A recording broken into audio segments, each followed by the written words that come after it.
Everybody got their mics on? Good evening, everyone. I'm going to call this city council meeting to order. We have one person for the open forum. Would Elizabeth Arnold please come up, your name, address, and you know the routine to sign in before you leave.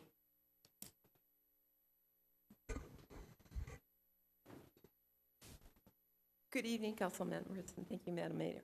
My name's Elizabeth Arnold. I'm on 148 East 66th Street. It's the northwest corner of 66th and 2nd. I have a 3 lit trees at Christmas time. I'm here to briefly, really quick, 2 minutes, to introduce the Hennepin County 2040 Bike Transportation Plan that came out about 2 weeks ago. It's a draft form. Bob Byers was at the farmer's market 2 Saturdays ago introducing us, but I had already downloaded and read it. And in here, just a little history. I was a bike cop for the city. Tom taught me everything I knew a couple decades ago. I commute a lot until my back surgery. The cargo out on 62 and 494, Roseville. And in here it says that commuting has tripled on the regional trails in the last 10 years. And it's a lengthy report. It's over 100 pages. They are hoping that commuters will quadruple by 2040. So I just would hope the city would take the commuters as a very serious transportation mode, because what I'm seeing with the future plans, we're having multiple trails, paths, but the commuters are going to take the shortest route that's on the streets. So I would like to see the streets addressed for commuting. It's all about safety. I don't want walkers to get hit, but I don't want the commuters. And we have another issue that's not addressed in this with the setback, but I'll let you guys talk about that. So if everybody could read this, it's great. It talks about getting the bikers out and getting it safe for them, and it has lots of pictures to show you what the options are. But the commuting, actually the majority of the people on the streets have the majority of the miles in this plan. And I don't want the city of Richfield to forget about that on the busy streets. Thank you. Question. Would you like to repeat the name of the report and where people can find it? Sorry, I didn't print out the glossy cover. Color print is expensive. It's the Hennepin County 2040 Bike Transportation Plan, and it's also put together with the 3 rivers. Hennepin County has a big thing on it. It's like HC, sorry. Is it on their website? It is. It's a big, it was just released. It's a draft. Okay. It's well done with lots of graphs, stats, giving the recommendations. They have different pictures on, they've done a lot of group studies and surveys in terms of what's the best in keeping bikers safe, okay, and the plans and what works, what doesn't, where sidewalks should be. It's a great thing, and it's very specifically in terms of commuters and recreation. I don't want to use that word, but more and more of the recreational bikers are becoming commuters. Okay. And that's a great thing for us to be green, but we have to think about commuters on bikes. All right. Thank you. Thank you. Thank you very much. So I'd like everybody to stand and join us in the Pledge of Allegiance, please. Pledge allegiance to the flag of the United States of America and to the republic for which it stands, one nation, under God, indivisible, with liberty and justice for all. Thank you. At this time, I'd ask the approval of the minutes of the Special City Council work session of October 14th, 2014. And the regular city council meeting of October 14th, 2014. So moved. Second. All those in favor signify by aye. Aye. Aye. Opposed? Motion carries. Tonight we actually have a lot of presentations, but I'm really happy to have an update on the construction project that's going on at the Richfield Bloomington Honda. And Tim Carter is here with his team. Would you come up, Tim, and introduce your team and give us an update on that great project? I was lucky enough to go over and take a tour of it just recently. Yes, thank you, Madam Mayor and council members. Happy to be here tonight. Thank you for having us. I brought my team along, and I'm going to bring them up to do most of the update. And the 2 primary reasons why we wanted to be here tonight was to thank you, the city staff and the city workers in the field that we've had the chance to work with since this whole project began has been phenomenal. And I wanted you to hear from the actual people that are building the store, their impressions of that as well. And then to give you a brief update on the building. So without further ado, I'm going to bring up David Caldy. He's our architect with Architectural Alliance, and they are partnered with Rainier Construction. We'll bring up Tony DeBlasi. He's the project engineer, and also Bob Harlan, who's the supervisor of the superintendent of the project. So guys, come on up.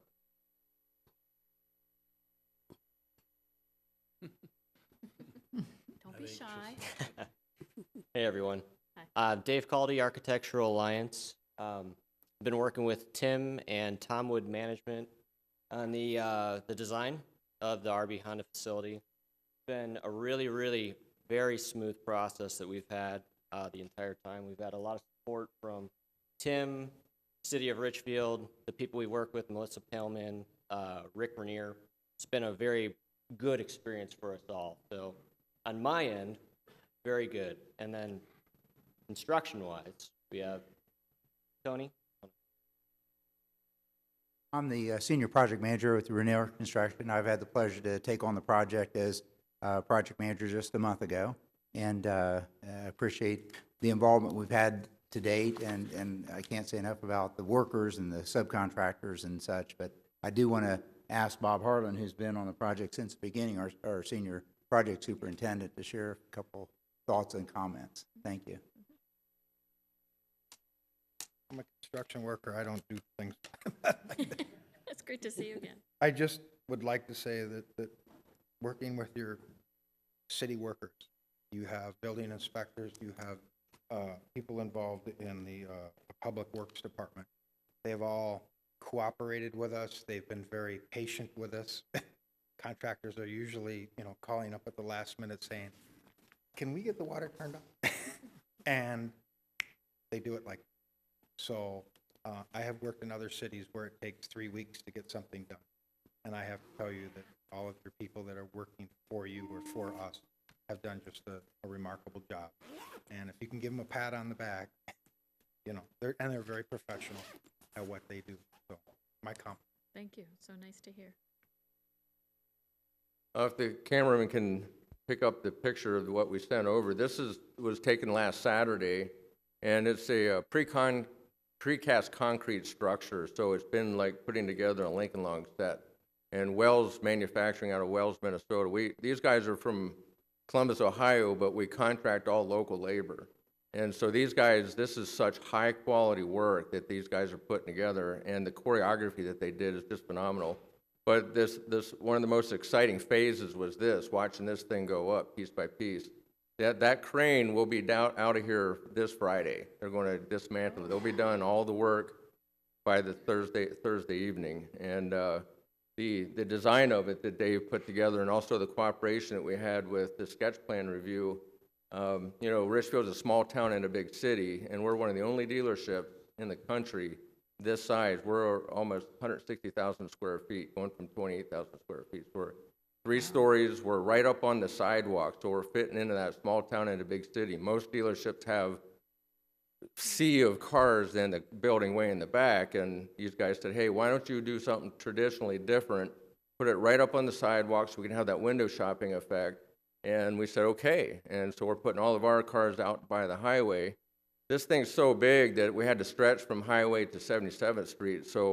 And we had to go up because we're on limited space, and to have that kind of business going on, we had to go to 3 stories. We have parking on the roof, and we have 2-story service department, we have 2-story show floor.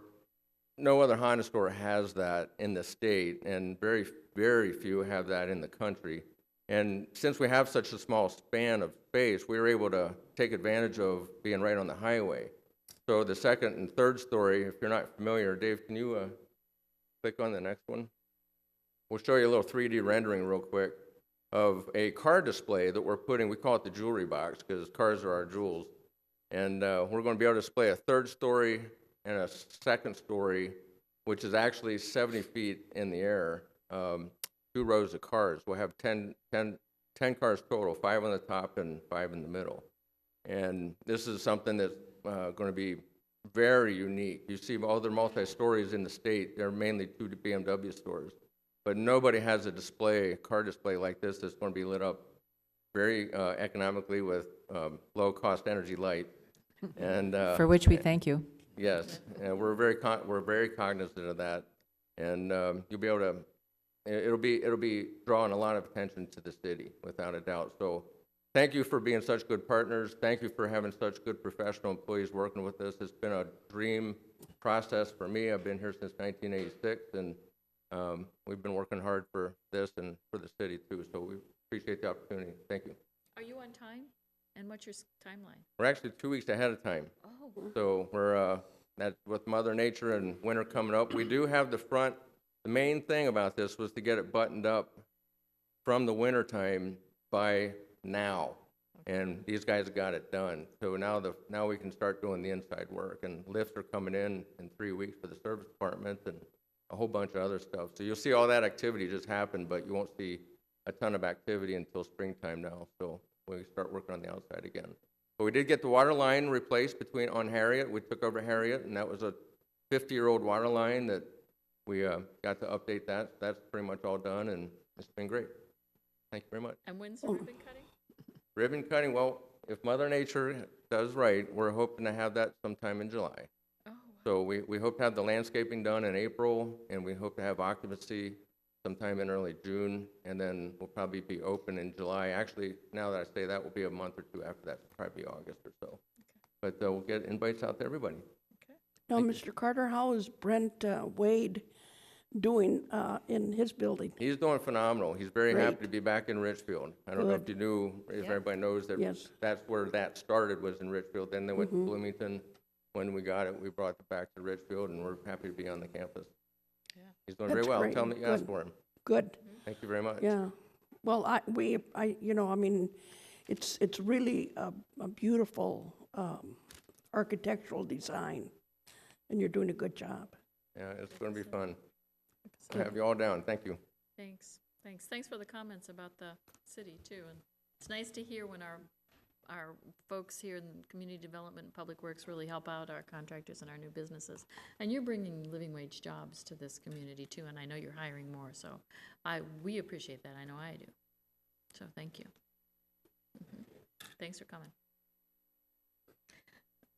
Next, we have a couple of annual meetings. The first will be the annual meeting with our Arts Commission, and I saw a few of our arts folks here already.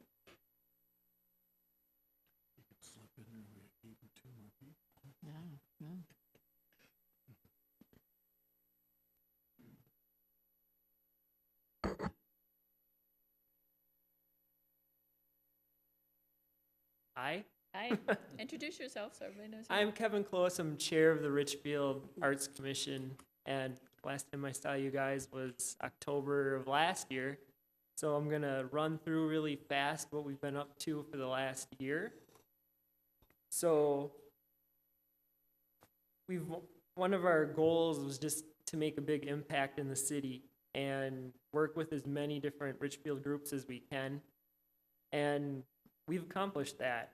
We've worked with we did an event with the Richfield Adaptive Recreation Group. We brought in a literary group, Cracked Walnut, a couple events for anyone to check out that was at the community center. We worked the Richfield Wellness Expo. We helped the Augsburg Park Library with their Asian Pacific American Heritage Month art show, as well as the teen art show. We've been set up at the farmers market, we've done unity in the community. We're working with Richfield Friendship Commission to bring in another sculpture from Heredia.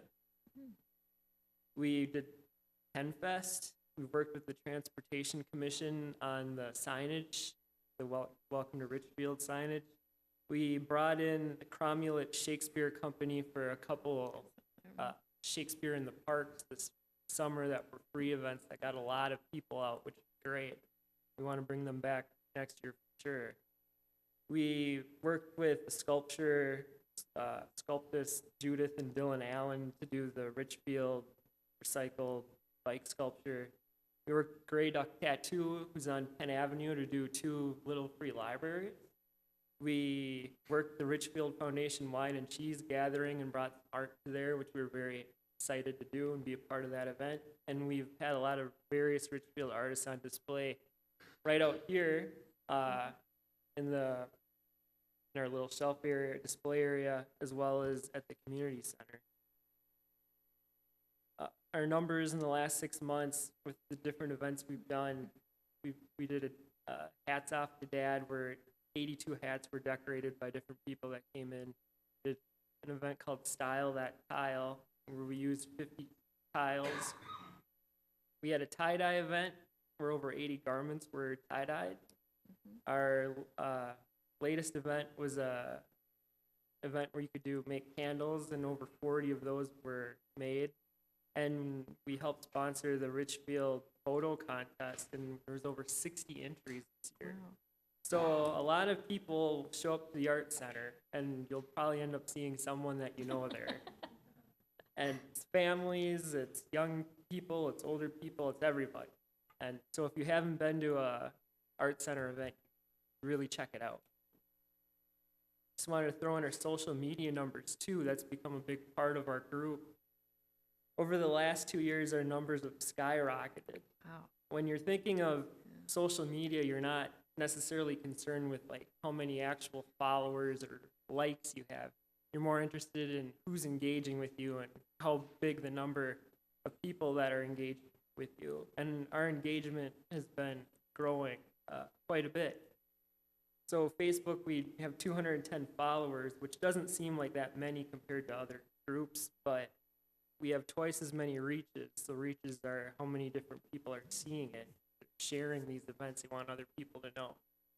We have 3 times as many engagements in the last 12-month period. So just to put that in perspective, we made 102 posts, but it reached over 8,000 people. And over 1,000 people engaged with that post. And that's kind of become a big deal for us because we've had a lot of people showing up at our events, asking when our next events are. Tell them about our social media pages, and our numbers go up, and we have regulars. Great. We love having following coming into our events. So some of our big accomplishments this year was we got our little free library in next to the art center. This was an event where we threw it out to the city and asked them to give us their designs. And then at Penn Fest last year, we let everyone vote. We had a winning design. And then high school students from Willie Falwell's art class painted the little library. And now it's up and it gets a lot of use. And I would encourage any of you, if you're ever walking by there, bring some old books. Put them in. It goes through a lot of books. We're always looking for more books there. Another accomplishment was our recycled bike sculpture. This was last year. We got the bikes donated to us, and during some of our summer events, we had just the community come out and paint it. And we had over, I think, 70 or 80 children, adults, seniors come and be part of this because they wanted to paint the bike and be a part of the community art project. Well, we got it up over last winter. Thanks, Jim. And this was the final display now. This is how it looks like. And so if you haven't checked that out, you should really check it out.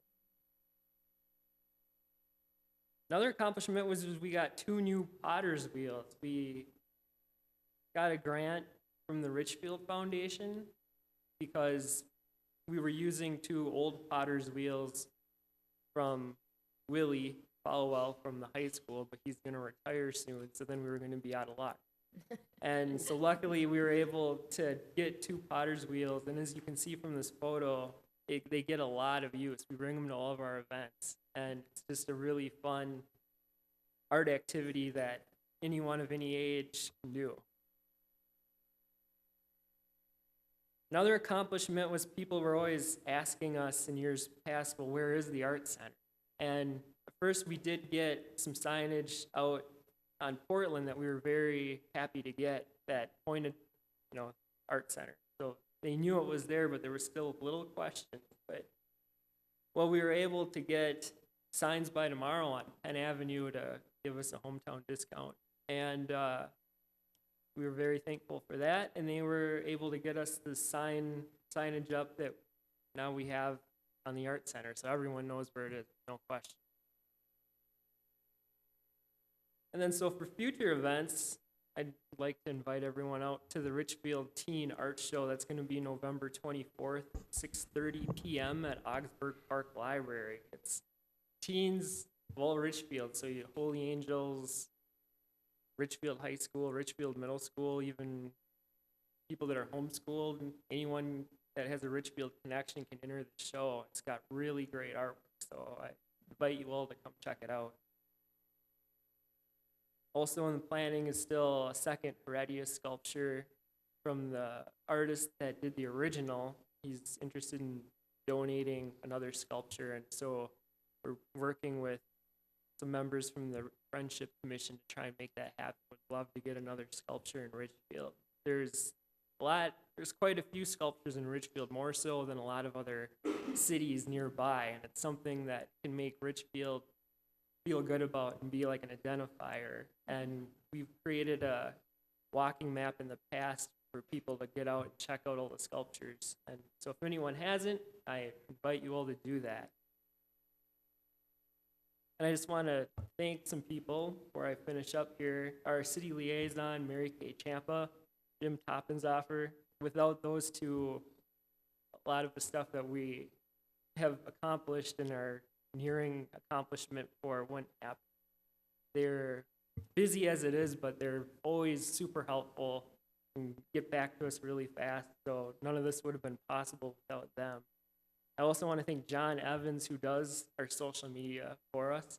It's really great to have that filter, so we're not actually, necessarily posting everything. It's great to be able to take things that we want to post, give to him, and then have him put it up for us. And he's the one that pulled the numbers for us tonight, so thanks.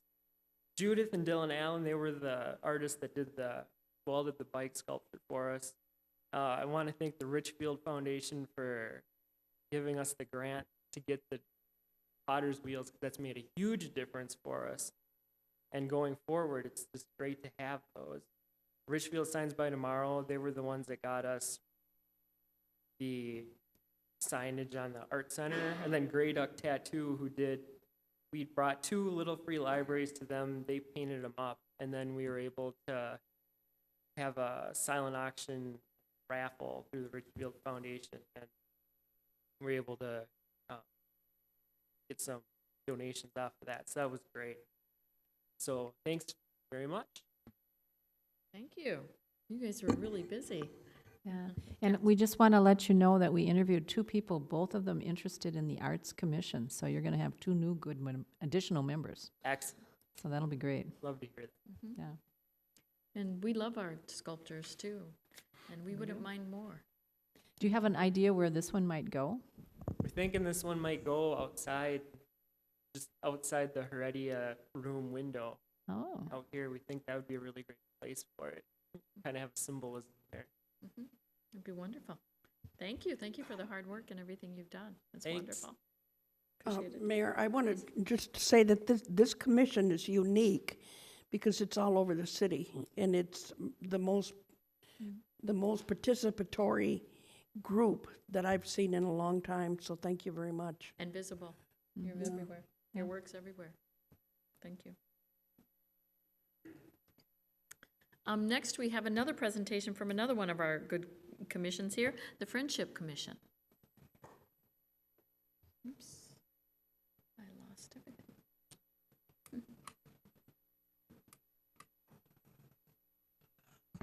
Thank you. I'm Roger Swanson, Chair of the Friendship City Commission. And hats off to the Arts Commission. They told some of what I was going to say, so I won't repeat some of that, except the sculpture portion. We've been working with the Arts Commission on that. The Richfield Friendship City Commission is a smaller commission. We're glad to have included 2 new members plus 2 student members this year, which has helped and made quite a difference. We've had a relationship with Heredia, Costa Rica for 24 some years now, and we do welcome back our ambassador to Costa Rica, Cynthia Mendel, who's spent 2 years in country. And this year, we've been involved in the Unity in the Community Celebration and Penn Fest. It's one of the times we can have exposure to meet and see the people in our community. How many have traveled to Costa Rica? How many know Spanish? How many are Costa Ricans in our community? And the friends who have been on traveling trips with us. Again, each of those times we've given away free Costa Rican coffee, each of our times we're out. We've heard already about the sculpture, and so I will skip down a little bit here. In Heredia, there's a park that's being built named the Richfield Park. They've already got a Richfield Boulevard, and we, of course, have the Heredia Room here and Heredia Park here. So we're using each other's names in that respect. We are instituting an Adopt Tree program, trying to raise funds for putting trees and things into that park. And it's a connection with families in Costa Rica where they can, they're adopting the tree to actually do the care and watering and other things to it. We can't do that from this distance, but we can help by maybe funding some of the amenities there in the park.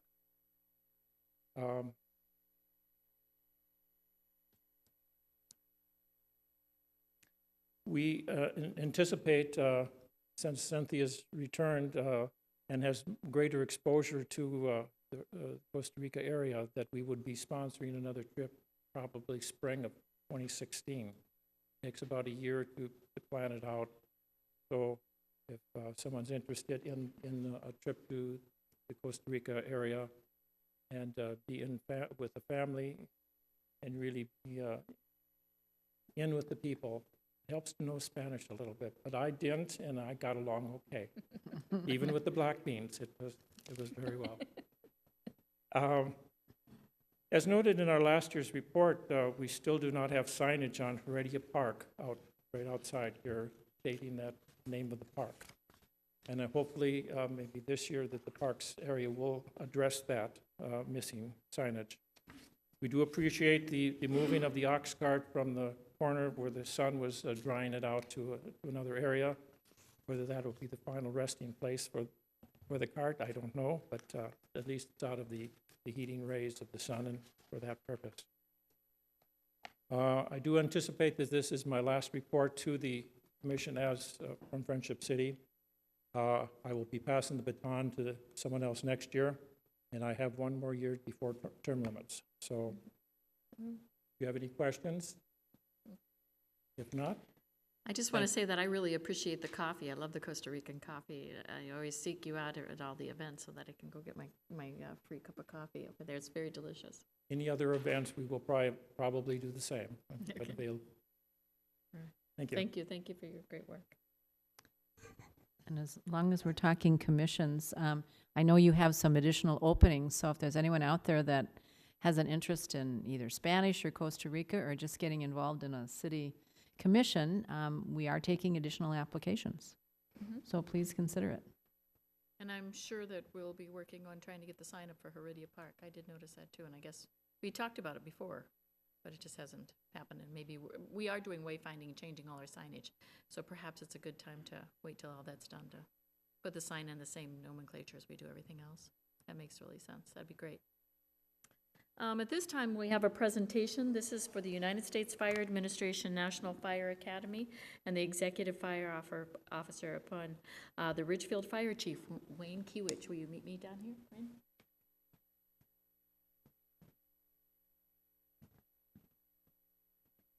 All dressed up too? Yep. Great. This is an award, and I'm so happy that we're able to do this. Wayne's certainly proven himself to be a wonderful fire chief here. This is from the United States Fire Administration, the National Fire Academy. In recognition of successful completion of the requisite courses of study and applied research project, the National Fire Academy, under the authority granted by the 111th Congress of the United States of America, and on recommendation of the faculty, confers the title of Executive Fire Officer on Wayne F. Hewitt, with all honors, privileges, and responsibilities thereunto appertaining. This is awarded the 6th day of June 2014. Congratulations.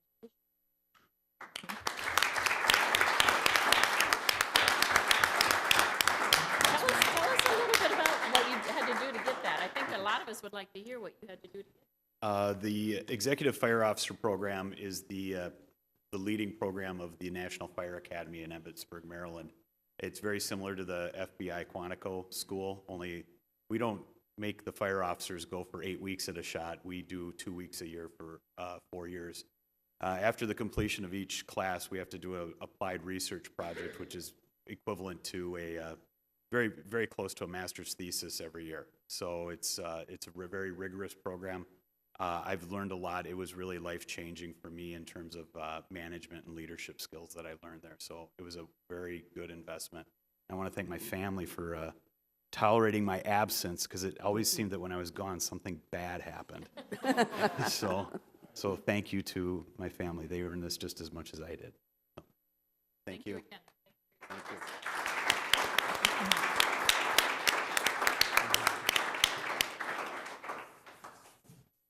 Councilmember Sandal. Thank you. And if Chris Regis would like to join me up at the podium. I know the fire chief really looks downright handsome in his uniform. Well, this is Chris Regis, and give me your job title. Finance Manager, thank you, for the City of Richfield. And this is just an annual event. We expect nothing less than the best from our employees.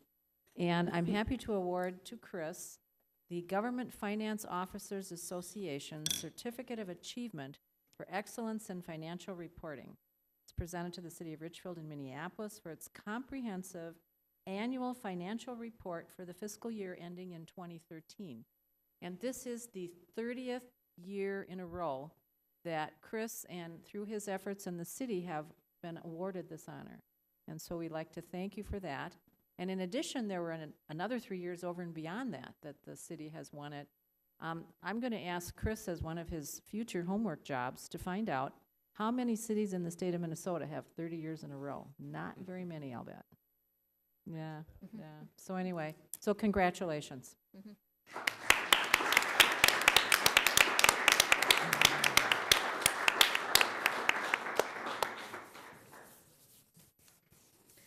Well, it's hats off to Hometown Hits on the council discussion here. And I would like to start with talking about something that only a few cities are doing, and Richfield's one of the progressive cities that's doing. And it has to do with online waiting for voting. And Teresa's going to make a quick presentation about this. Thank you. Please introduce yourself, too. Thank you, Madam Mayor and members of the council. So much of Election Day is directed by state law, but there are many things that we can do to try and improve voter experience. And that is what we are trying to accomplish by becoming the first city in the state to publish current wait times at polling locations on Election Day. We know that some cities have monitored wait times for their own information, but we do not know of any other city that publishes them on their website, keeps them current throughout Election Day for the voters to see. So right now I'd like to show you what the website will look like on Election Day. When you go to our main city website, on Election Day, obviously there will be election photos there. And then in the spotlight, there will be a link there saying, where do I vote? And click here to find out the current wait time at my polling location. And it will bring you to this page here. And what you will want to do is enter in your address. It's very important that we have everybody enter their address to make sure they are going to the correct polling location when we had redistricting in 2012 and also for new residents. When you enter your address there, it will bring you to a new page. Sorry, this is a little bit of a lag time tonight. And on that new page, you will see here, it says based on the address that you entered, your polling place is. And for the address that I entered, it's Richfield Middle School. You'll see the address of that. You have the option to click on Google Maps to find directions to your polling location in case you don't know where it is located. Your estimated wait time appears here, and also it lets you know the last time it was updated, so how current that information is. Also, you can see a sample ballot, so if you'd like to look at that before you head to the polls, you can do that as well. And I'd like to also have you note at the bottom, the red text, we let people know that the polls are open for voting from 7 a.m. to 8 p.m. And we also want them to know that these are estimated wait times and they're there for informational purposes only.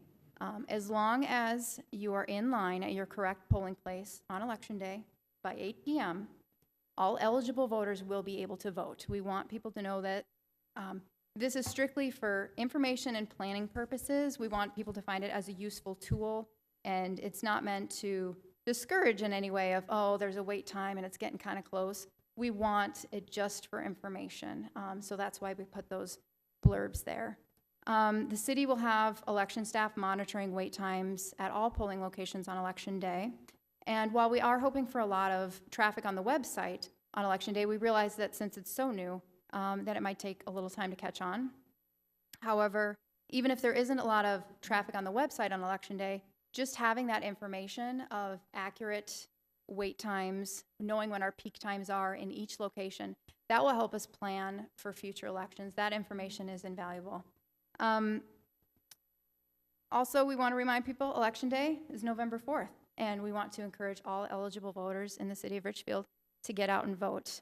We start planning for elections in February. This is like our Super Bowl. So we want high turnout. And Absolutely. Can you talk about early voting? Yes, absentee voting this year is no excuse absentee voting. So we have seen a bit of an increase in numbers. And one thing we've done this year with absentee voting in person is that we've separated the traffic. We used to have absentee voting in our motor vehicle and passport lobby, but since motor vehicle and passport is doing so much business these days, we decided to separate and move our absentee voting room to the Heredia room. And we found that separating that traffic has really been useful so far. And absentee voting, all you need to do is fill out an application, and we can either mail you a ballot or you can come in and do that in person. And what are your hours in person? 8 to 4:30, with the exception of the Monday before Election Day. Then we are open till 5 for absentee voting. Okay. And also, we are open this Saturday, November 1st, for absentee voting at City Hall from 9 a.m. to 3 p.m. Oh, wonderful. Do you have any questions on the website? This is wonderful. It's nice to be trying to make voting the easiest way we can. That's what we're trying to accomplish, and it was very cost effective. For putting this entire website together, it cost between $400 to $500. Wow. Wow, That's wonderful. It's great. it's not bad. Great. It's nice to be first, isn't it? Absolutely. Okay. Thank you. Thank you for your hard work. And I know you'll be working hard election night. I know you stay here late. Yes, we will. Yes, I know. Thank you. Madam Mayor, before we leave the topic, I just want to say that that Teresa and Nancy Gibbs, they just do an extraordinary job, and we are truly a leader in putting this together. And I'll bet by the next election there will be other cities who are going to copy what Richfield did here, and we'll be perfecting it as we go along. But the way they've set up the absentee ballot precinct, the way they've done this webpage and stuff, I have to say I'm extremely proud of when I look at what Richfield does, especially compared to a lot of other entities that are administrating elections. We're at the top of the pile, believe me. Thank And you. Teresa also wears another hat. She works in your department too, right? Right, yeah. Teresa's So- the only employee in City Hall that's got 2 offices. Yeah. Good for her. She's good. Yes, it's wonderful. Thank you. Thank you. Thanks. It just proves my point. Whatever Richfield does, it does well. Thank you. Hats off to Hometown Hits. Councilmember Fitzhenry, I'll start with you. Thank you, Madam Mayor. I want to thank Public Works. I usually get a few phone calls and people ask me, well, who do I call for the lights out or storm drain ain't working? Well, Morgan Nielsen personally stopped me today, said that there was a light out on 66th Street. It's one of the lower lights that belong to the county, and that he put in the website that the light was out, and the very next day you guys were out fixing it. So I do encourage people, if you can't make the phone call, to actually go to the website, because we now know they do fix things. Yep. So that's all I have. Councilmember Sandal. Thank you. Couple items. One is that Wood Lake Nature Center just finished their haunted Halloween. It was very successful. They did it over 2 weekends and had 1,150 people show up. So that was that'd be a lot of trick or treats at the door. Holy cow. And they did it in the new Emily Day, tell me what it again is. Pavilion. Pavilion, yes, so that's very nice. I have not seen that. I'll have to go Yeah, check it's it wonderful. out. And then the other thing, I know there were at least 3 churches that were doing fall festivals. The only one I have the information on, I have a card on, was St. Richard's was doing their November Fest, November 8th and 9th. Saturday, there's a craft fair from 9 to 3, a silent auction from 9 to 9, and a spaghetti dinner, if you're hungry, from 6 to 7:30. And bingo from 7 to 9. I am bringing my mom. We are going to play bingo. Okay. And Sunday, they're having a pancake breakfast and a continuation of their silent auction. So all people are welcome, and if you're looking for some good food and a place to get out, join them. They're at 76th and Penn. Thank you. Councilmember Garcia. Well, I know that the Optimist Club is having their spaghetti dinner coming up. I believe it's Election Day. Yep, yes it is. So, and Election Day is Tuesday, thank goodness, that we don't have to put up with all those commercials after that. Oh, there are terrible, terrible, terrible, terrible. But I will say one thing that, the other thing the city of Richfield does well, the candidates that are running for office are doing a great job. I think they run very effective, clean campaigns, and not only at the city level, but also in the state legislature level, and it'll be such a relief to finally have your TV back and watch people sell stuff as opposed to selling themselves. Mm-hmm. So, and don't forget to go out and vote, and I guess you can only vote once, right, Teresa? Well, I mean, I voted absentee. I was just thinking if we could vote twice, I could show up, but, okay, thank you.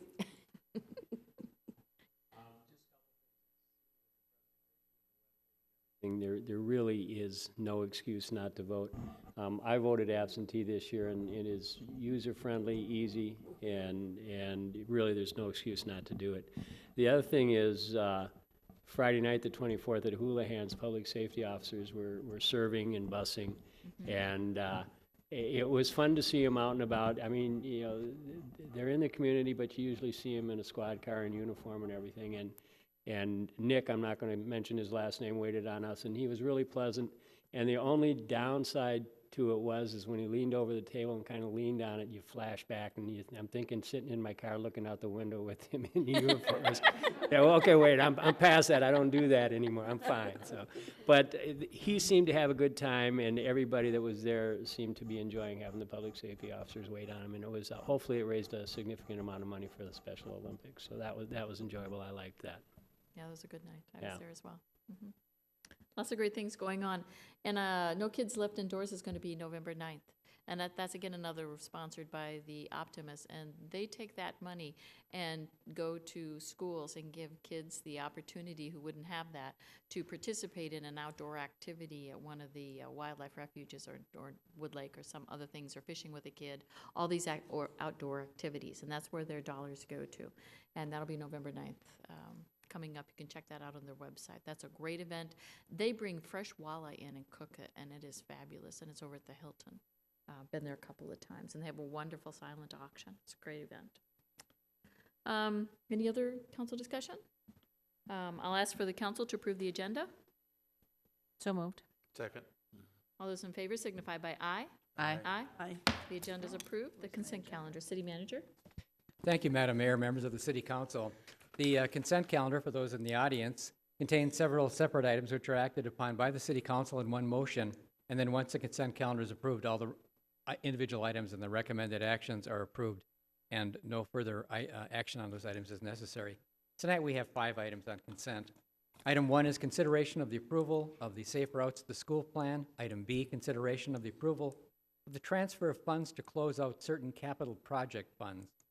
Item C is consideration of the approval of the resolutions to call, and that means call for the closure of the gross revenue ice arena bond, Series 1999, and to authorize $563,213 internal loan to fund that call. Item D is consideration of the approval of the resolutions approving subdivision of the remnant parcels at 6245 and 6301 Bloomington Avenue, and then approving a first reading of a transitory ordinance authorizing the sale of the land located at 6245 and 6301 Bloomington Avenue by the City of Richfield. And finally, consideration of the approval of the lease agreement between the City of Richfield and the Minnesota Magicians for the use of space formerly occupied by Hat-Trick Hockey to conduct physical training programs. And that concludes tonight's consent calendar. I'll move the calendar. Second. Is there any discussion, council? All those in favor signify by aye. Aye. Opposed? Consent calendar is passed. Councilmember Sandal. Thank you, Your Honor. I have to move my screen here. That's fine.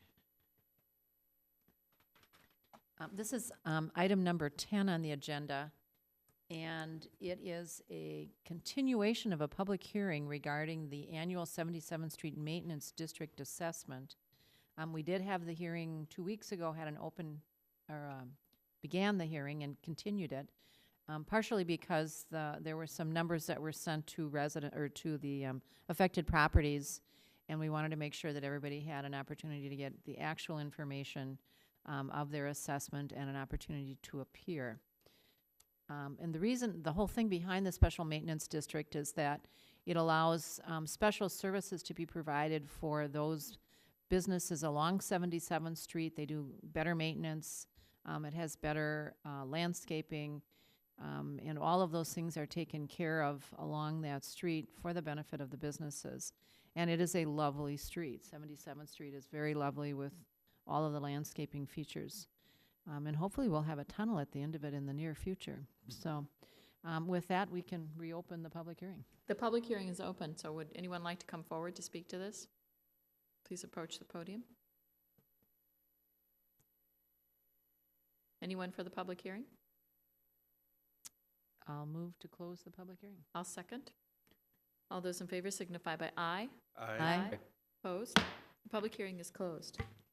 And with that, Your Honor, I will move that we adopt the attached resolution proposing to assess commercial properties in the 77th Street Assessment District for costs incurred to maintain the area for 2013, and to adopt the attached resolution proposing a similar assessment process to be implemented for 2015. I'll second. Any other conversation? All those in favor signify by aye. Aye. Opposed? Motion carries. Councilmember Fitzhenry, you have the next item. Thank you, Madam Mayor. The next item under consideration is a public hearing regarding the special assessment roll for CP 41007, which is North Richfield Parkway, and consideration of a resolution approving the assessment roll. The Richfield Parkway project was ordered by the City Council on February 12, 2013. The project reconstructed 17th Avenue between 63rd and 65th Street to a full parkway cross-section. Construction of the parkway is substantially completed at this time. A special assessment bond was used for the financing of the project. The 17th Avenue properties that are being assessed will be conveyed to the HRA for redevelopment purposes. The HRA will be responsible for the assessments until a developer buys the land. The public hearing and adoption of the assessment roll is the last council action in the Minnesota Statute 429 under the local improvements process for this assessment. So I request that we open a public hearing on this matter at this time. The public hearing is open. Would anyone like to come forward to talk about the North Richfield Parkway and the resolution? Anyone? Anyone for the public hearing? Move to close the public hearing. Second. All those in favor signify by aye. Aye. Opposed? The public hearing is closed. Councilmember? Then I therefore make a recommendation or a motion that we adopt the attached resolution approving the assessment roll for the North Richfield Parkway project. I'll second. All those in favor signify by aye. Aye. Opposed? Motion carries. Thank you. Councilmember Elliott. Thank you, Mayor. This item is the consideration of a resolution and first reading of an ordinance establishing a 12-month moratorium on the consideration of new establishments allowing indoor smoking or sampling of tobacco or similar products. The Minnesota Clean Indoor Air Act was enacted to protect employees and the general public from the hazards of secondhand smoke by eliminating smoking in public places, places of employment, public transportation, and at public meetings. Public place means any enclosed indoor area used by the general public and includes retail and commercial establishments. The Clean Indoor Air Act, however, allows customers to sample tobacco products in certain tobacco retail establishments as defined by statute. The Act allows cities and counties to enact and enforce more stringent measures to protect individuals from secondhand smoke. In other words, cities can prohibit the sampling of tobacco if they wish to do so. The city currently has 2 establishments that offer sampling of of tobacco or e-cigarettes. The city has also received an inquiry regarding an establishment wishing to offer indoor smoking or sampling. Richfield's code does not prohibit sampling of tobacco, and thus it is allowed under state law. City staff is recommending adoption of a 12-month moratorium on consideration of any additional smoking or sampling establishments so that this issue can be properly studied, and if determined necessary, city ordinances can be amended. Although the city could legally apply this to existing establishments that offer sampling, staff is recommending that existing businesses be exempt from the moratorium in future ordinance amendments, if any. At this time, I would move to approve the attached resolution and conduct a first reading of an ordinance establishing a 12-month moratorium on consideration of any establishment requesting to allow indoor smoking or sampling of tobacco or similar products, and schedule a second reading of the attached ordinance for November 10th, 2014. Second. Any discussion? All those in favor signify by aye. Aye. Opposed? Motion carries. City Manager, just one thing, because I know maybe we should follow to the legislature to see if they do anything with the e-cigarettes, which I suspect will be following. I've seen people actually in bars using those, and there is nicotine associated with those. It'll be interesting to see what comes of that. Have we heard anything? Madam Mayor, no, I haven't. I don't know if the city attorney has, but we'll certainly follow it. Yeah, maybe it'll come up this next session. I know that I've actually had people bringing it up to me, asking if we were going to do anything. And I said, I think we're looking for the state and the county maybe to act first to see if they're going to do anything. Councilmember Garcia. Okay, this is a consideration of the adoption of resolutions supporting the preliminary concept 4B design for 66th Street between I-35W and 16th Avenue and supporting the application of a design variance to reduce right-of-way impact. Our city's Transportation Commission recommended what's called the Concept B design between 35W and 16th Avenue, which is referred to as East 66th Street, for the 66th Street reconstruction project at their September 3rd, 2014 meeting. The concept was then presented at the September 25th project open house as the recommended concept for the 66th Street between 35W and 16th Avenue. The concept 4B includes the following. They're going to have left turn lanes, which should promote vehicle safety, medians, which would be great for vehicles and pedestrian safety, and the boulevards, pedestrian safety and maintenance, cycle tracks for bikes, bike safety, and sidewalks for pedestrian safety. And I'll let Jeff Pearson continue with the discussion and more details. Thank you, Madam Mayor, members of the council.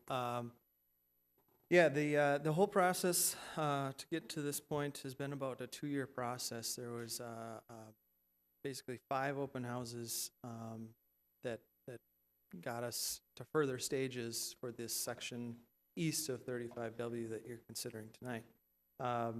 The initial open house was really to gather public feedback on what does the community see as the problem in the corridor. From that, a series of project goals was established, and then several concepts were developed to try to address those goals. Some of them fell out quite early in the process with the Transportation Commission because they just didn't meet enough or the, you know, the level of meeting those goals. A couple of those concepts kept moving on through further open houses and further public input. And then the commission asked, you know, for additional focused input from specialty groups, particularly, as was mentioned tonight, the commuter bicyclist groups that are out there. We went and had surveys with the Richfield Bike Advocates, as well as went to the farmers market and just asked attendees what their thoughts were on the concepts that the commission was examining. The commission recommended concept 4B, which is on the screen. It is really all the concepts. The on-street portion for the motor vehicles look the same. Really, the difference came in how the pedestrian, bicyclist facilities were handled. And in concept 4B, the street section where the motor vehicles is gonna, you know, 3 lanes east of Nicollet. So from Nicollet all the way over to 16th would be a 3-lane section. Exact location and size of those medians in terms of access control, in terms of where they are located, is a detail that it's going to be worked out as we move forward. Similarly on Portland, when the concept was approved, but we focused on the details after that. But then west of Nicollet to 35W will look a lot like it does today for the motor vehicles. 4 lanes, 2 lanes in each direction, median left turn lanes. But it's once you get outside of that curb that will look a little different than it does today. Inclusion of a 6-foot boulevard space, which will really help us with snow removal in the winter. Right now, obviously, the county plows their snow onto our sidewalks, and then we have to try to deal with that. And on a heavy snowfall especially, that can become very difficult and slow our snow removal of those sidewalks. Probably the most vulnerable street users, the pedestrian walking the sidewalks after the snowstorm. And if it takes us longer to get that snow off the sidewalk, that becomes a detriment. So if we can lower the amount of snow that's on those sidewalks, make it easier to clear that snow, that is a big benefit for pedestrians. The bicycle facility is what is referred to as a cycle track, and it's basically taking the bike lanes that would normally be on the street next to the curb and setting those back outside of the curb. Now the commission considered, the reason this is called 4B is because the alternate, 4A, those cycle tracks were right behind the curb. And there was some concern from commission members that that still, even though that was off the street level, recreational bicyclists, families, younger riders biking to school, that separation, much like when you're walking on sidewalk that's right behind the curb today, can be a little uncomfortable. And so the commission recommended moving those cycle tracks behind the boulevard, but maintaining that separation between the sidewalk and the bicyclists, so you don't have a common space where there's conflicts and potential safety hazards. Beyond that, some of the details in terms of intersections, how the facilities will look at the intersections, that's all to be determined, and that'll come to the council in the future. This really is to get the county, Maury Hooper is here tonight, to get them a concept east of 35 that they can start moving into design. They're very eager to move forward in terms of their schedule. It's a 2016 project, but on a project this large, it will take a year to get there. So. Council member, may I? Just a quick question, Jeff. So when we look at all the variances too, I know we've talked about this, but I haven't gotten the whole feel of it all down there. Will there be variances in actually the lane widths in any of these sections here on this side? So in this section east of 35, we're proposing going to the 11-foot lanes, which are a foot narrower than they are today. There are 12-foot lanes out there today. We are narrowing the lanes, but that is down to the minimum before we would need a variance. What the variance that the resolution that you're considering tonight has to do, I'll scroll down here on the 3-lane section on the east end. We do have some areas where we are outside of the existing right-of-way, and it's not a lot, but it's enough to have some impact to the parking lots and stuff on the east end, particularly around the 13th, 14th Avenue areas. Okay. So one of the things that we'd like to try to mitigate that impact is to apply for a variance, and this, I'll zoom in here. When you have a 3-lane section, the standards requirements are to have a 4-foot curb reaction distance. We think with a left turn lane, and the reason for that is if you have, it's a 2-lane road effectively, then that 4-foot gives you a spot to a broken down vehicle can move over. You have a little bit of room to maneuver without going into an oncoming lane. In this case, with the 3-lane section, that left turn lane is for the most part empty, and it provides that extra space for reaction. So what we'd like to do is apply for a variance to narrow that curb reaction to 2 feet, giving you a 4-foot difference across the cross section that you can reduce that width. Now, it's not guaranteed. You have to apply for it and make your case, but that's one of the things that we're going to be attempting to do to narrow that right of way. You know, you've done a lot of open houses, and I mean, and then the Transportation Committee, they've really taken this task, seriously. They have really done a good job in terms of showing up at the open houses and just having folks attend their meetings. I think this is probably one of the best at this, in terms of utilizing technology or what have you. I mean, you've really done a good job in making sure that the public has access to knowing what's going on and understanding it. So you have done a good job, and we appreciate that. So I will move that, as recommended by the Transportation Commission, we adopt a resolution granting approval of County State Aid Highway 53 Preliminary Layout Concept 4B east of Girard Avenue South, Hennepin County Project 1011 66th Street, and adopt the other resolution too, supporting Hennepin County in seeking a variance from the Minnesota Department of Transportation for design of curb reaction distance for County State Aid Highway 53 Preliminary Layout 4B east of Nicollet Avenue South, Hennepin County Project number 1011 66th Street. Second. Any other discussion? I have a quick comment. Please.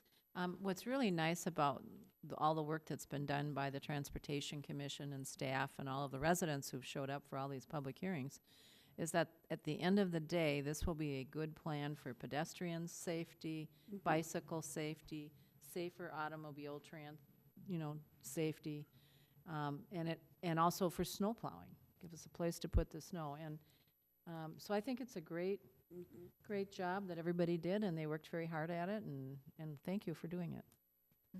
Please, council member. I have just 2 questions and probably have to ask you.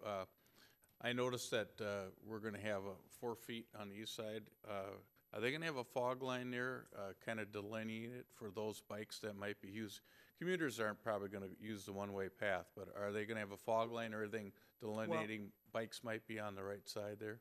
Well, actually, I mentioned that the commission wanted more targeted feedback from that commuter, the bicyclist group. Yeah. And that was because they had that concern. Are they actually going to use that cycle track, or there should be on-street bike lanes? And in our feedback results, there was a survey that was done through the Richfield Bike Advocates where they asked their membership plus a larger bicycle community, which one they preferred, and it was overwhelmingly about 85% the cycle tracks. And then at the farmers market where we went and got, there was a number, actually surprising number of bicyclists that biked to the farmers market, but then additional just general attendees. It was about the same. It was about 75-80% that preferred Concept 4B, and not just bicyclists. The motor vehicle drivers who may or may not bike felt more comfortable with that separation and not having to worry about conflicts on the road. And so from all the feedback we've gotten, there was strong support for that separated cycle track. So our hope is they'll use it. Now, as far as I don't believe there's going to be an edge stripe, Maury, if you're... No, yeah, there's no edge stripe. Similar to, like a curb on most of our roads right now. It doesn't have an edge stripe. My only concern to comment is most bicyclists are going to prefer to use the street if they're avid bicyclists, because experience with bike paths, if they're too far off the roadway, cars don't see them. And I worry about that right turn of those bicyclists that might be trying to use that one-way path, and the cars aren't paying attention, and it isn't in their mind. We're on the roadway, they see them, they have to pass them, and that. So, and that's one of our concerns too. Is how do we? So for the most part, during the length of the block, that's not going to be a big concern. It's at the intersections that's a concern for us professionally and from a staff level, and so I think there's going to be a pretty large amount of care taken in the treatment of those intersections. And how does this cycle track come through those intersections? Does it come closer to the street where it's more visible, or there's details that the county especially is going to be working through that we'll have input on to make sure that that concern is addressed. okay, and question number 2 is, how often are we going to plow these? Well, I thought Chris might be here tonight, but he actually, we're going through a process of looking at our snow removal needs for pedestrian and bike facilities, especially as some of our equipment gets older, and we're going to be looking at new equipment. What's the best stuff to get? He didn't feel like there'd be an issue with this, especially with this, what that 2-foot buffer is. If it's a hard surface, they can actually run a full wider width plow down that corridor and get the sidewalk and the bike facility. He's been very much at the table in this whole process, and he's not been afraid to say if there's a concept or an idea that's going to be very difficult for him. He's told the commission that, and so they've been considering. Okay. Other comments or concerns? Discussion? Council? Oh. So we already had a motion, and it's been seconded. All those in favor signify by aye. Aye. Opposed? Motion carries. Thank you. If I can, Your Honor. Please. I just wanted to thank Jeff Pearson and to let staff know that he did a presentation for the League of Women Voters on Saturday. And the members were very complimentary, and they thought it was very educational, and thank you for coming. It was full house, too. Yeah, that's good. There's been a lot of really great public input on this project, and it will continue because we're not even more close to done. So thanks for all those who continue to come to open houses.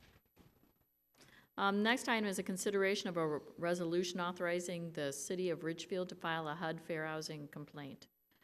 At a joint work session on September 15th, 2014, the City Council and the Housing Redevelopment Authority heard a presentation from University of Minnesota law professor Myron Orfield regarding his concerns about discrimination resulting from the practices and policies of the Metropolitan Council and the Minnesota Housing Finance Agency. Upon hearing the presentation and based on their knowledge of the impacts of these practices and policies on Richfield in the past, members of the City Council and the HRA were in general agreement with Mr. Orfield's concerns. One of the policies in question, the Housing Policy Plan, has been adopted by the Met Council in draft form and is due as final consideration here in December. The City and the HRA submitted our comments and concerns about the draft HPP is what it's called, on September 24th. Included in the submittal was a request that the Met Council respond to these comments by October 20th. The Met Council did not specifically respond to our comments. Their staff did provide a very brief summary, all of the comments of which they had received during the comment period. At the September 15th work session, the City Council and HRA learned that the cities of Brooklyn Center and Brooklyn Park, along with several housing advocacy groups, were contemplating making a formal complaint to the U.S. Department of Housing and Urban Development, HUD is what we know it as, regarding the practices and policies that contribute to the concentrations of affordable housing and the racial inequities that may result from those concentrations. At the work session, the Council and HRA indicated that they would like to consider a similar action to be taken by those communities for us. Staff recommended, however, delaying their consideration until after Richfield had made his comments to the Met Council on the plan and provided the Met Council with an opportunity to respond to those comments. Because Richfield has now made those comments and the Met Council neglected the opportunity to respond to those comments, this issue is now being brought back to the City Council for formal consideration. So I'd like to know if staff has any other comments or concerns about this? No, staff really doesn't have anything to add. Yeah, I don't think that I saw that and I've actually sat on that work group for that housing plan policy, and as many times as I brought up some of our concerns and considerations, they talked about them, they talked around them, and they made no changes on those. So I was also concerned too with the way the point systems that they're trying to also allocate for housing, that it will put Richfield, at the top of the list again for affordable housing, and we have our fair share, and it does nothing to really encourage a lot of other cities that don't have their fair share in or incentives, the carrot and the stick to propagate that. So at this time, I'm encouraged to move forward, and I'd like to hear other council's comments on that. Councilmember Fitzhenry? I totally agree with you, Mayor, especially since most of our affordables on the east side, that we need to have move-up housing in our city, something that people can come in and as their family expands, have the 2, 3, 4-bedroom houses that we don't have in a Richfield. So I am all for this resolution. Councilmember? I agree 100% with the last comments, yeah. Okay.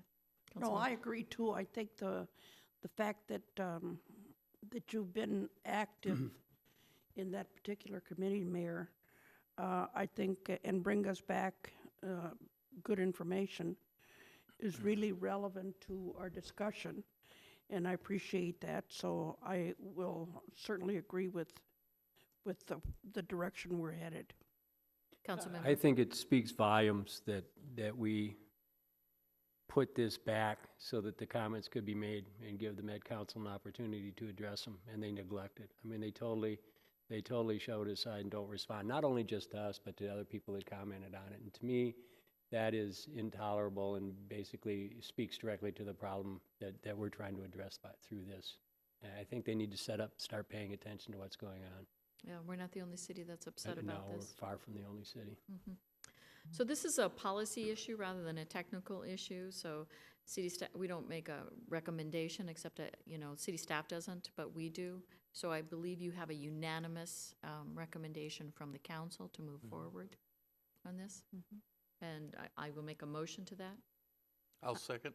Other discussion, Councilmember? Just so that the public knows, what we're proposing to do is to essentially start a lawsuit. Yep. But we have volunteer lawyers who are going to fund it for us, so that's Even very better. useful. And part of the reason that they're doing this is they feel very strongly that the policy that's being proposed is not fair Mm-hmm. to the committees across the whole metro area, to the cities, and they don't think it's appropriate to make inner cities who already have their fair share of housing and low-income families take more. Yeah, agreed. So. Okay, all those in favor signify by, Madam Mayor City and Attorney? Council, if we could just get a specific motion adopting the resolution, that would be helpful. It'd be recommended action is a policy issue rather than, okay. I'm trying to find it on here. It's up at the top. Yeah, we should have written that differently. Yeah. Really what it is, it's a motion To adopt a resolution. to adopt a resolution authorizing the city of Richfield to file a HUD fair housing complaint. Okay. as stated by the city manager. As stated by the city, yeah, I'll and make it that should have been motion. stated in the letter like that. Certainly a friendly amendment. Second the motion. All those in favor signify by aye. Aye. Those opposed? Motion carries. You know, Mayor, that brings up another, we constantly have these decrees by the Met Council, and, it would be nice for us to have our legislators press the fact that maybe an elected Met Council is in our best interest, because otherwise we really have no voice unless we would have someone from Richfield appointed, and that really has not been the case for a very long time. So hopefully, our legislators would consider taking that back with them. Yeah. Just some of the other things that are going on too, the article that about door knocking, and they're talking about the water and their Yes. far-reaching arm on that. Right. It's got a lot of people upset, and then to see some of the stuff around the housing. So there's a lot of things that are going on in the Met Council that I think are very disturbing to people, being that it's not even an elected body. Exactly. Okay. Item 15 is consideration request for the City Council to confirm the appointment of Jay Henthorn as Public Safety Director for the City of Richfield. Since former Public Safety Director Todd Sandell retired effectively May 31st, 2014, Deputy Public Safety Director Jay Henthorn has been serving as acting Public Safety Director. During that time, Mr. Henthorn has done an excellent job performing his duties of the Public Safety Director. Moreover, Mr. Henthorn's relevant progressive work experience, extensive education, and training make him very well qualified to assume this position. In October, the city manager informed the City Council that the position of Public Safety Director would be posted on an internal recruitment. Mr. Henthorn was the only applicant for the position. As a result of this recruitment, and based on Mr. Henthorn's excellent performance in his role as acting Public Safety Director, he has been selected by the city manager for the appointment to the position of Public Safety Director. Acting Police Chief Jay Henthorn has been serving with the Richfield Police Department since 1990. He has held positions as Police Department as Patrol Officer from 90 to 93, School Liaison Officer, Juvenile Detective from 93 to 98, Police Sergeant 98 to 2000, Police Lieutenant from 2000 to 2012, Deputy Chief from 2012 to 2014, and in the city's Emergency Management Coordinator since 2004 and present. Mr. Henthorn holds a bachelor's degree in police science and master's degree in public safety administration from St. Mary's University of Minnesota. He is a 2001 graduate of the Northwestern School of Police Staff and Command in Evanston, Illinois, and FBI National Academy, Session 245 in Quantico, Virginia. He is a member of several local, state, and national police organizations and emergency management organizations. They are listed in our memo. So at this time, I will make a recommendation to confirm the appointment of Jay Henthorn as Public Safety Director of the City of Richfield. Second. Council discussion? I have some. Please. I don't see him here tonight, but what I'd like to request of the city manager is a formal swearing in after this affirmation, because I think our city needs to know who our police chief is, and I think if we're going to bestow him that honor, we need to make it formal. So. Yes. Yes, Madam Mayor, members of the council, the reason that he's not here is that he is attending the International Chiefs Conference and wasn't able to be here. Yeah. And so my intention was, and I wanted to get this done because for one thing, we have a lot of openings in the police department in the officer ranks. And I'd like to get this solidified so we can move forward because once this appointment is confirmed, then there's going to be other openings in the chain of command in the department. And there's a lot of things to get done. And so I didn't want to wait another 2 weeks or so to the next council meeting. We will have Mr. Henthorn here on November 10th. He would have loved to have been here tonight. And I would have loved to have done that, waited till he was here, but I just wanted to move it along. But we'll have a swearing in, and yeah, he's thrilled at the opportunity. Councilmember? Well, I just wanted to, I have seen him really kind of open up doors and be more receptive. And I think one of the things that he really wants to do is reach out and be open to the community. Because when you talk about community and, public safety is probably, for the most part, something that we rely on, to be safe in our homes and in our streets and in our parks and everywhere. And for him to be willing to we're a diverse community and willing to accept that and reach out, I think it's of vital importance. I can say that my interactions with him since he's been appointed have been very positive, and he has been right on top of things and have circled back with me always on the issues of interest that I bring to the table. And you know them because I usually copy you on my correspondence with any directors of your departments. I think just in respect to Congress, or Councilmember Garcia's comments is, Jay was the liaison to the Human Rights Commission when I worked on it, and he was active and involved and was a great benefit to the members of that commission in getting their agenda set and putting it together. So I've got no doubt that in terms of working with all the members of our community, he's well-positioned and well-intentioned, and certainly is going to reach out to every extent possible. Okay, all those in favor signify by aye. Aye. Aye. Opposed? Motion carries. Councilmember Sandal. Well, we should ask him to take us out for pizza and beer. He's got to bring the cake for the swearing in. Yeah, exactly. There you go. So that's a friendly amendment, Mr. Manager. Yeah, newly appointed department heads, you can get them to do, pretty much anything till they really catch on. Okay. This is item number 16, and we interviewed 2 potential members to join advisory commissions, and both of them were excellent, and interestingly enough, both had a very strong interest in the Arts Commission. So I will recommend that Sarah Nelson and Wook Tron both be appointed to the terms for the Arts Commission expiring January 31st, 2017. I'll second. Council discussion? 2 good people. Yes, nice young people. Yeah. All those in favor signify by aye. Aye. Opposed? Motion carries. And City- just go a ahead, please. reminder, we do have additional openings for both Arts Commission and Friendship City. So if anyone has an interest, please apply. City Manager's report. Yes, Madam Mayor, members of the council, just a couple of quick things. We've had some more recent conversation in the realm of cable television, the Southwest Cable Commission, and we're seeing that transfer of ownership is going to start moving forward. I suspect that the commission, the Southwest Cable Commission, is going to handle the matter on December 3rd. Now, at this point in time, I can't tell you whether that transfer is going to be approved or denied. We don't even have all the information yet.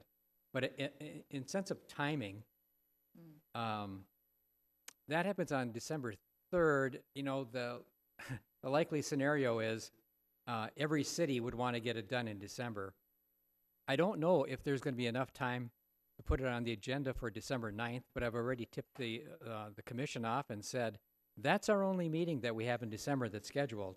And so it would be very important to us to be able to get that on the 9th. Or if that doesn't happen, you've got a couple different options. You'd have to hold a special meeting to conclude that public hearing. I would think it's a good idea to do it with the current council and not wait till after the holidays and after the first of the year, because if the council changes, and it certainly will, because Councilmember Sandal won't be coming back, then you'd have someone sitting there that really wasn't as familiar with all the cable stuff as you are. So it would be nice to get that done before the end of the year, and probably wouldn't be a bad idea to have it done, because I think every other city will have it done in December as well. So I just wanted to forecast that. Yes, are folks going to be around for the holidays? So that's only my concern. I plan on being around through the holiday, Christmas holiday. If we had a special city council meeting at all? Yeah, I mean, one of the things we come up with, and I think it's coming up at the next meeting, is the consideration as to whether or not you want to cancel the December 23rd meeting, which is traditionally something that Richfield has always done. to keep the holidays more open. So, you know, there will be an HRA meeting, I think, On the 15th. on the 15th. And so what could happen, you could always have, if you had to, you could always piggyback a meeting on the 15th if you needed to. Can you do that? Mhm. Can So- everyone do that if they needed to? Okay, okay. Yeah, All right. that would be preferable, because Yeah. the 23rd is Yeah, Yeah, it's right. very Pretty close. close. Yeah, very so close. the 15th would be very doable. If I can get it on the 9th, I'll try and do that as well. Okay, appreciate that. And the second thing I wanted to say is, you know, tonight we had the opportunity to see Wayne Keywood get that certification, which is something that you don't see a lot of people completing. It's very prestigious to go through that program. At the same time, you know, that the program that the police have at Quantico, and Tom, you know that, that's a very special program as well. Not very many people, not very many officers ever get invited to go to Quantico and to come out of that Quantico program and complete that. That's a very intensive 8-week program. So I'm really proud that we have a fire chief and a police chief, public safety director, both of which have gone through the most extensive training that you can get in the police and fire field. And I think that just says a lot for It does. our city, for our departments. I really Yeah, do. it does. Okay. Claims and payroll. So moved. second. Any discussion? All those in favor signify by aye. Aye. Opposed? Motion carried. Seeing no further items, I call this meeting adjourned. Thank you, everyone.